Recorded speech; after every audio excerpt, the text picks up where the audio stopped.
and welcome to our regular council session, Wednesday, November 20th, 2024, beginning at 1 p.m. I'd like to welcome anyone that's here in the gallery this afternoon and those that are watching live stream on Facebook and other various media. I will now call the meeting to order, and 1.1 is the territorial acknowledgement. We acknowledge that we are in Mi'kma'ki, the ancestral and unceded territory of the Mi'kmaq people. The other thing I would bring to your attention, I just quickly penciled in again, is the conflict of interest. If anyone feels the need to declare a conflict of interest at any point in this afternoon's proceedings, please do so at the earliest opportunity. Thank you very much. Item 2.1, administrative and procedural issues, approval of the agenda for today's meeting. Before we do that, are there any additions to the agenda? Your Worship, I'd like to add 6.8 committee appointments, please. 6.8 committee appointments. So good. Any other changes or additions to today's agenda? Seeing none, I'll call for the motion to approve today's agenda as amended. So moved by Councillor Redmond and seconded by Councillor Gould. All those in favor signify by saying aye. Aye. Thank you. Motion carried. 2.2, approval of minutes. The recommended motion is that the minutes of the September 18th, 2024 regular council meeting be approved. Those have been circulated in your package for today. Motion to approve those, please. Moved by Councillor Redmond, or Councillor McCormick, sorry. I had to do it sooner or later. And seconded by Councillor Strong. All those in favor signify by saying aye. Aye.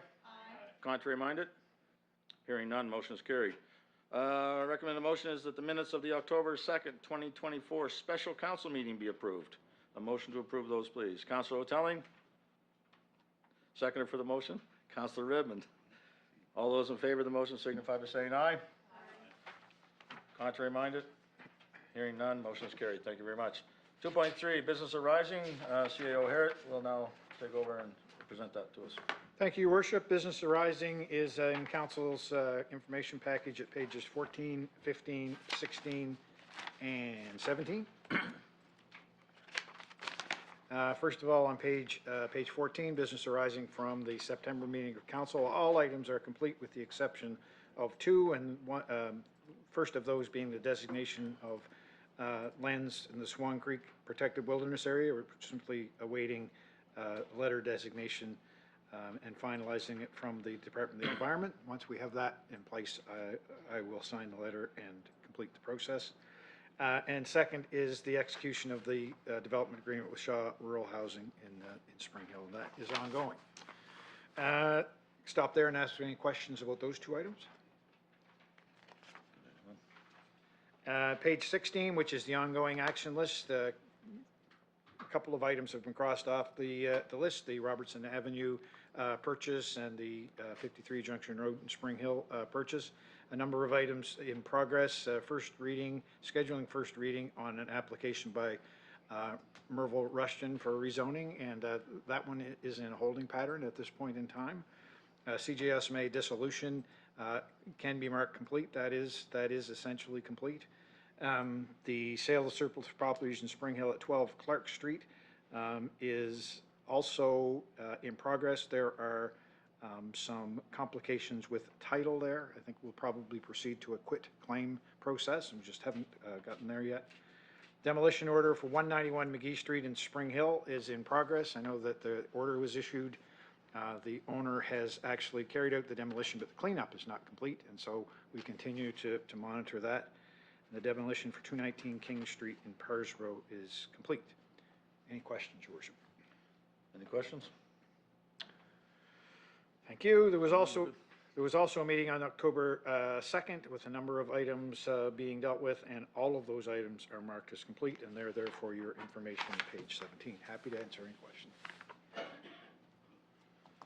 Seeing no questions from members of council, we'll move on to item 2.4, which is public hearing. I'd like to advise that the public hearing is being held in accordance to the provisions of the Municipal Government Act, and that the purpose of the public hearing is to provide the public with the opportunity to express their views on certain proposals prior to council making a final decision. I will now call on Glenn Boone, Director of Development Planning, to provide the information and give a presentation for this item. Thank you. Go ahead, Mr. Boone. Thank you, Your Worship.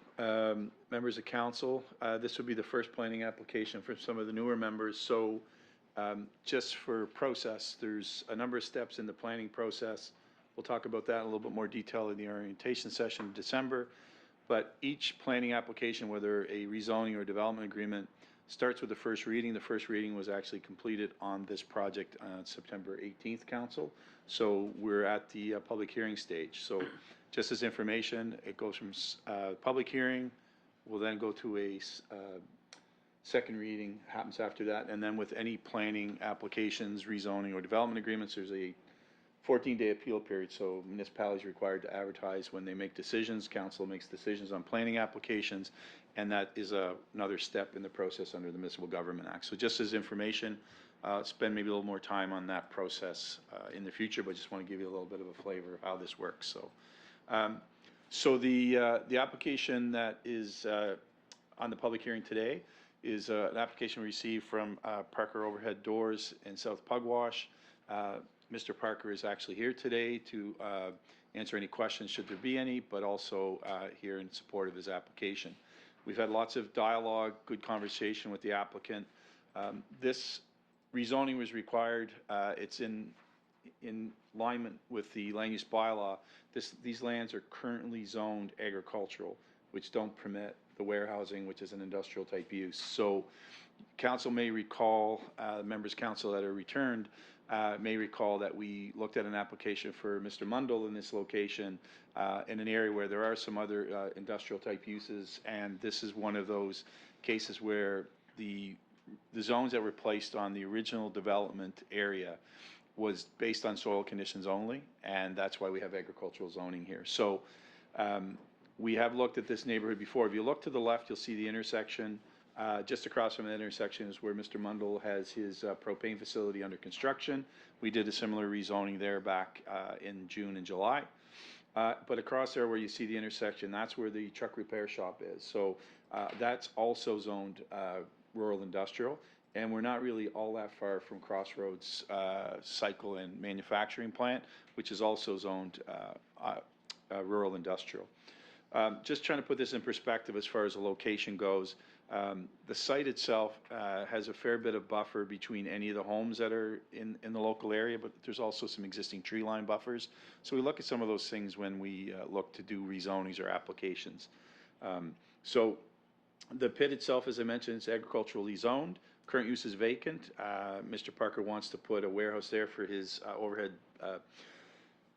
storage and warehouse for his overhead installation and supply business. I understand that the business has increased in volume, so it's a logical next step in this business to go in an appropriately zoned location. Next slide, Peter, please.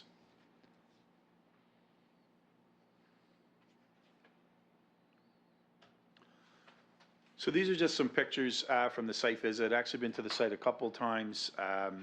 Just some site perspective. As you can see, a lot of what's across the street is vacant lands utilized for agricultural purposes. The site itself, you can see, not as low as was maybe being indicated in some of the report in respect to any concerns with environmental or wetlands. The water you see in the ditch is really just based on reviewing the site, is that the ditching is probably just in need of more grading. So there's no, the standing water was there after a fairly significant rainfall when I took the pictures. But from a perspective of it being actual wetland, I'm not an environmental engineer, so I can't say that with certainty, but the Department of Environment would normally oversee the review, and this is probably one that I don't think they would give us a firm opinion on it, because it's fairly level with the road. And the location-wise, it doesn't sit low from the road. Any materials that are brought in is just to develop a driveway and a pad for the future building. So, but as you see, there's a long ways to get there, any vista or any visibility to the homes in the area. So I think it's an appropriate location for the consideration for the rezoning. Next slide, please, Peter. Sorry. So just quickly, financial implications. We try to do a high-level review of the considerations. The reports are a little bit more detailed, but in this case, we just try to highlight. So there's no financial implications specific to the proposal. The one thing I could say on a positive note is, obviously, if it's a new development, it will eventually create new revenue based on a new building on the existing lot. Environmental implications. We did suggest that the applicant have conversation with the Department of Environment just to make sure there is no infill considerations here, and if required, they would would get a permit from the Department of Environment to do any infill anyway. If in the future, it's just planned as a warehouse for now, but in the future, if there's a consideration to put washroom facilities or any facility that's going to require on-site septic, then the applicant will just apply for an on-site sewage disposal system at that time. The applicant will be required to obtain a approval from the Department of Nova Scotia Department of Public Works for a commercial driveway, and that's already been completed. The driveway culvert was upgraded from an existing culvert. From a community engagement process, the Municipal Government Act requires us to advertise these public hearings. As His Worship mentioned, it was done in accordance with the Municipal Government Act. That has changed a little bit in how we do that. The Municipal Government Act was revised last spring, so we're now able to advertise on our website only. It still has to be done in more than 2 weeks in advance of the public hearing, and so that was done. We also have, through our social media website and access, we put another notice on our Facebook page, and that's done through our communications officer. Additionally, public notification was provided through an advertising in the public in the Chronicle Herald. So we still have been doing one ad for all of our planning applications in the newspapers. Over time, we may move away from that and change that, but for now, we have been still advertising publicly in the paper. And furthermore, a planning notice is put on each of the sites that we have under planning application. We just have a standard planning notice that's put on the property, so often folks will see the sign, often is even more often than they might actually see a newspaper ad. So that's kind of the approach here. So where this is a public hearing, there's no actual motion of council. It's an opportunity to ask questions. If there's a requirement of anything that I can't answer, I'll often ask the applicant to answer those questions. This is a little bit unique in the process, is that we do have a second reading report in your package, but that's at the pleasure of council whether we proceed to the second reading or not. We often will have a gap in between the public hearings and having the second reading, but that opportunity is here. The one thing I can say from a community engagement perspective, just before we start the public hearing, Kira and I will do a last-minute check, and also with Amanda through the clerk's email, to make sure we have had no written submissions. So we've had no written submissions, no phone calls, or no emails on this particular application. So that's just the other part in the community engagement piece. So again, no motions at this time, but happy to answer any questions. And as I mentioned, Mr. Parker's here today. Should there be any questions I can't answer with respect to the business? Thank you, Your Worship. Thank you very much, Mr. Boone. Because of the policy in regards to these hearings, I now have to answer a question ask a question that's already been answered. If there have been any written submissions received relative to this thing. As mentioned, Your Worship, we do double check just prior to the hearing. We're monitoring the emails, and obviously that goes to the planning email specifically, and then we also monitor our own emails, because often people may reach out to us as individual staff members. So nothing's been submitted in writing, by email, or we have had no phone calls in the matter. Anytime council members may ask a question in advance of the hearing or the application, I will answer those directly to council members. So. Thank you very much. Is there anyone from the public here that wishes to speak today? Seeing none, I'll move along. Any additional comments from the applicant? Mr. Barker, is there anything you'd like to say? Okay, good, thank you. And now we can ask any questions from the members of council.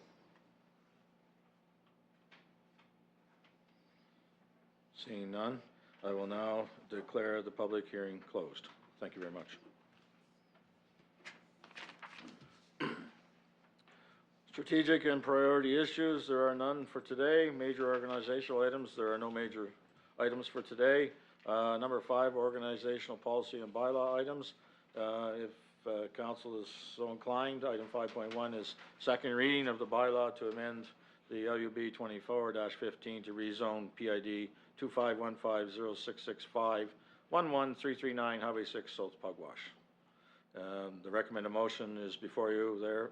I'll read it. The council approves second reading of the bylaw to amend the land use bylaw 24-15 to rezone PID 25150665 at 11339 Highway 6 South Pugwash from agricultural AG zone to rural industrial zone.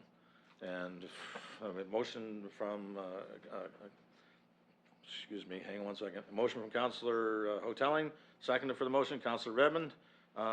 Anyone have any questions or want to make further discussion on this? Seeing none, I'll call for the vote. All those in favor signify by saying aye. Aye. Contrary minded? Hearing none, the motion is carried. Thank you very much, everyone, and thank you, Mr. Boone, for your work on this project. Thank you, muchly appreciated, so.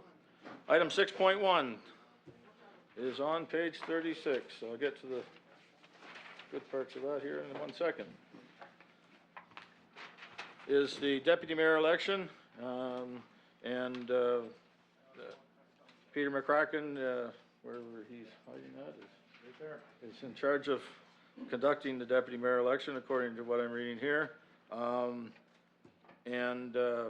So I think the first, would we review some of these rules, Mr. Parrott, or just? Sure thing. We can do that if you'd like. Do you want me to do that? Yeah, sure. Peter's going to do it. Just making sure somebody's doing it.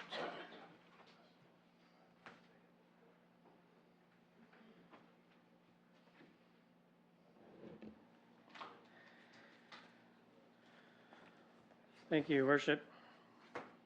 So after, so in your package, there's a, just get to the right page here. 37, all right.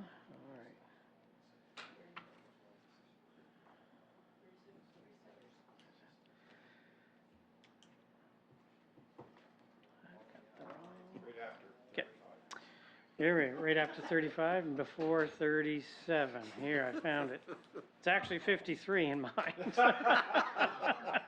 So I was confused there for a minute. So in your package, there is a deputy mayor policy, and so that outlines the procedure for the election of deputy mayor. And of course, this being the first regular council meeting after a general municipal election, we are to elect a deputy mayor. Council does that. And subsequently, year after year, every October, we do another election for deputy mayor for 1-year term. So the mayor or the clerk shall preside over the meeting, and we'll start calling for nominations from the floor, and so. You can nominate yourself, or you can be nominated by somebody. You do not need a seconder, but you do need, if you're being nominated, to consent to being nominated. We'll repeat the call for nominations for 3 successive times until at the point there's no more nominations. If there's only one candidate, that person will be, there will be a motion to elect that person as deputy mayor. When there's more than one candidate, we'll have an election, and we'll prepare some ballots, which Amanda has ready for us. And before voting, you have to, by resolution, appoint a scrutineer to verify the vote. So you can appoint myself or Amanda to assist in connection with the vote. Before the voting occurs, each candidate in the order of their nomination may address council for 10 minutes, and a maximum, you do not have to, and if you do not exhaust the allotted time, you may entertain questions from your fellow councilors or the chair. And so we'll start with that, and if there's an election, we will circulate ballots, and we'll do the rest after that. Okay. So. Thank you very much, Peter. Okay, so first things first, are there any nominations for deputy mayor? Councillor McCormick. Yes, Your Worship. I'd like to nominate Fred Gohl as deputy mayor. Thank you very much. Fred, do you accept the nomination? I will. Thank you. Second nomination, go ahead. I would like to nominate Kathy Redmond. Okay, thank you. Kathy, do you accept the nomination? I do. Okay, so now we are at the point where we must vote. No? What? Oh, 3 times, Three yes. more Are times. there any other nominations? Are there any other nominations? Put your hand up. Are there any other nominations? We're good. We got an extra one just for safety's sake, so all good. Peter. So now we'll proceed with the election. And so we'll have some ballots, and now we'll ask that you appoint a scrutineer. I would appoint you, Okay. and as a backup, Amanda. Okay? By So resolution. we need a motion to do that. Right. Thank you. Second, motion by Counselor Redmond and second by Counselor Gould. So we are good. Would, now, each candidate has the opportunity to, Second. All in favor of the resolution signify by saying aye. Aye. My other brain is whispering in my ear here, so. There's a bit of a delay. Yeah. It's worse than the screen. just like this, just like the live stream, bit of delay there. I'm not sure why it doesn't, I don't feel a hand up inside my jacket here. Anyway, okay, go ahead, Peter. So, you may ask each of the candidates if they wish to speak on, Okay. on their candidacy. Would you like to say something, Mr. Gould? Sure, I don't want to turn up this opportunity to take 10 minutes, because our CAO usually cuts me off at 2-minute shift. There's the timer. No, I won't take 10 minutes anyway. I just, this is my second term on council, and I had been asked before to put my name forward, and didn't feel it was appropriate because I was working full-time. So now that I'm retired and I have a little bit more free time on my hands and able to attend many more functions during the day, I feel it's an opportunity that at some point I would mind pursuing. So I'm letting my name stand forward, and if it's council's wish, I'd be honored to be deputy mayor for the next year. Regardless of whoever is deputy mayor, I think our last council did a great job of having 8 councilors and a mayor that represented all 8 districts together as a team. I think as a deputy mayor, that's certainly a role that the deputy mayor should help play in attending more things in other districts. But regardless of who's deputy mayor, I think it's important that this council do the same thing. We support each other as one, regardless of what district we're in. Anyway, I'll leave it at that, and we'll leave it up to you guys. Thanks. Thank you, Counselor Gould. Counselor Redmond, would you say something? I'm a loss for words. You first. No, I really echo Fred's in our last council. It was one of the best councils I think that I worked with, because we worked as a unit. We didn't worry what was going on in our specific district. We worried about every district, and we've had a great staff to work with. I really like the idea of being deputy warden. But this is the first time in history that we've had 5 women on municipal council, and I'm proud of that fact, and I'm proud of where we are today. And I just leave it up to the people to either vote or don't vote. I won't go out crying. Thank you very much, Counselor Redmond. Mr. McCracken? So now we'll pass out the ballots and just ask everyone to mark beside your candidate of choice and hold your piece of paper and I'll come around and collect it. Yeah, sure. As long as his mic's not open, we'll go ahead. That'll get the camera up here. There you go. All right.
of you to put your names forward, and congratulations to Councillor Gould. You are now the Deputy Mayor.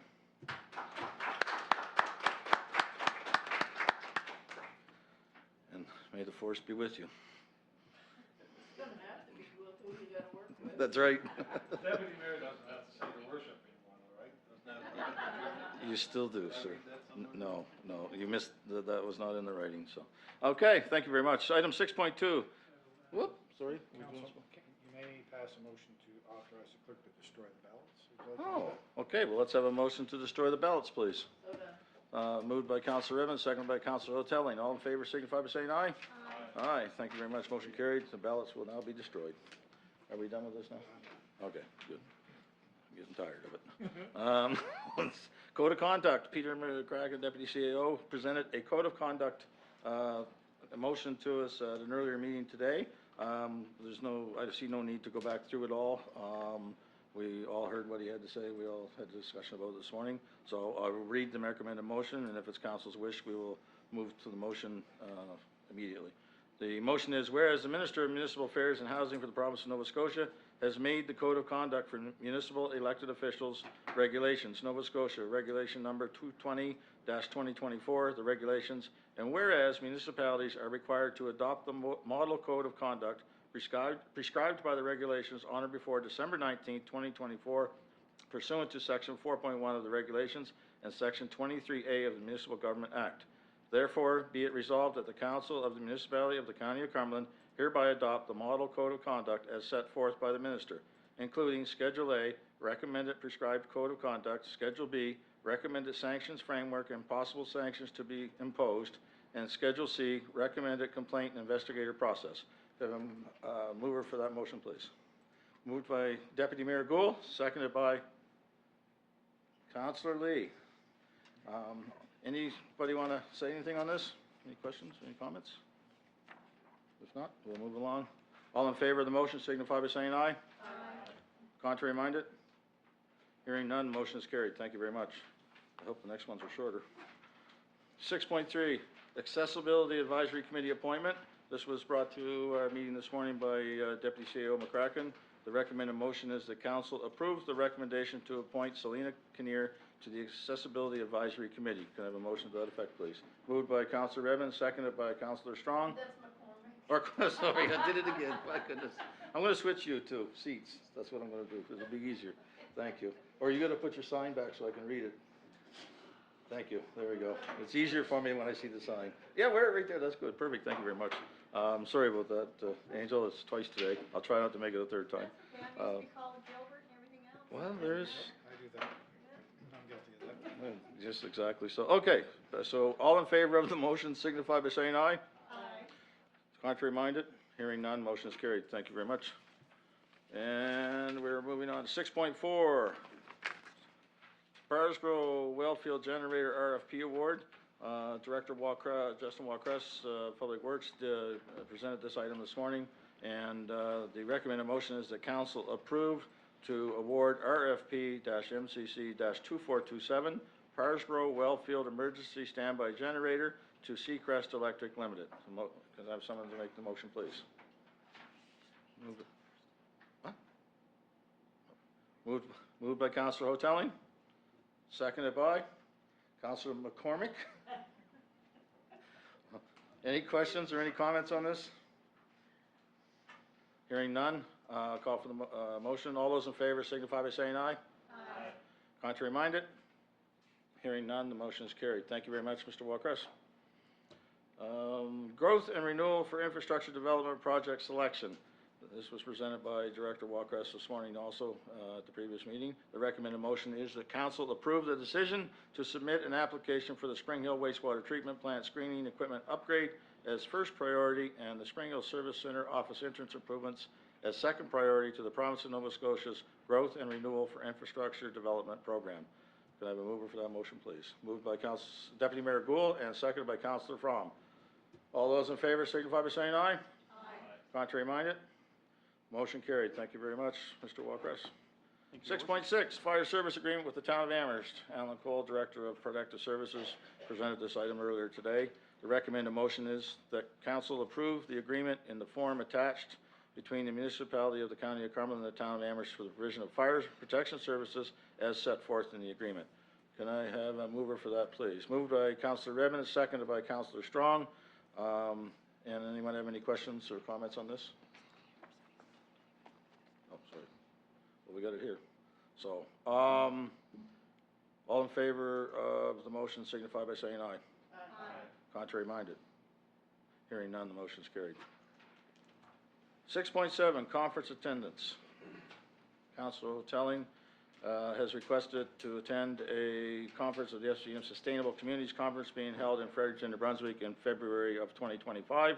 The recommended motion is that council approve the attendance of Councilor Hotelling at the FCM Sustainable Communities Conference being held in February of 2025. Can I have a mover for that motion, please? Moved by Councilor Fromm, seconded by Councilor Lee. Thank you very much. There were so many hands went up this way, I was trying to count them all before I got over there. Sorry about that. So, anyone have any comments or questions on any of that? Okay, hearing none, I'll call for the vote. All those in favor signify by saying aye. Aye. Contrary minded? Hearing none, motion is carried. 6.8, motion to approve the committee appointments as circulated in your meeting package. Moved by Councilor Strong, seconded by Councilor McCormick. All those in favor of this motion signify by saying aye. Aye. Contrary minded? Motion carried. Thank you very much. Information items, 7.1, Councilor recognition. Councilor Strong, the floor is yours. Yes, I put forth a request for our. There you go. Oh, yes, I put in a request for our chief, Mike McDougall, who just retired after 17 years as chief and 22 plus years as an active firefighter. He is retired to take care of his mental and physical well-being as well as his family.